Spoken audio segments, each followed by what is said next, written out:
بسم الله الرحمن الرحيم. يا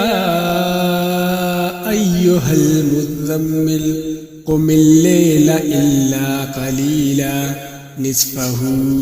أو انقص منه قليلا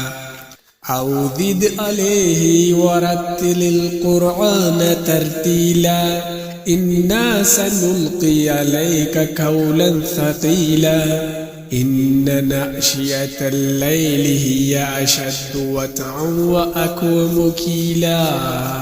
إن لك في النهار سبحا طويلا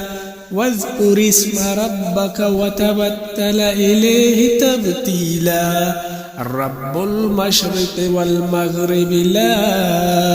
إله إلا هو فاتخذه وكيلا واصبر على ما يقولون واهجرهم هجرا جميلا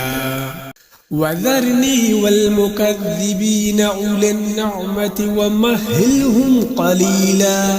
إن لدينا أنكالا وجحيما وطعاما ذا غصة وعذابا أليما يوم ترجف الأرض والجبال وكانت الجبال كثيبا مهيلا إنا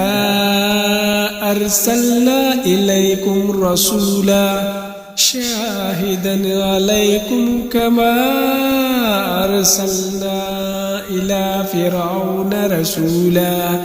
فأسى فرعون الرسول فأخذناه أخذا وبيلا فكيف تتقون إن كفرتم يوما يجعل الولدان شيبا السماء منفطر به كان وعده مفعولا إن هذه تذكرة فمن شاء اتخذ إلى ربه سبيلا إن ربك يعلم أنك تقوم أدنى من ثلثي الليل ونصفه وثلثه وطائفة من الذين معك والله يقدر الليل والنهار علم أن لن تحصوه فتاب عليكم فاقرؤوا ما تيسر من القرآن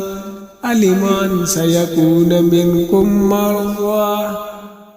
وآخرون يضربون في الأرض يبتغون من فضل الله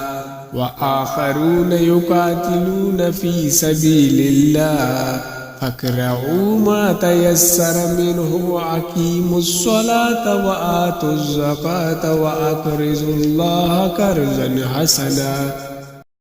وما تقدموا لأنفسكم من خير تجدوه عند الله هو خيرا وأعظم أجرا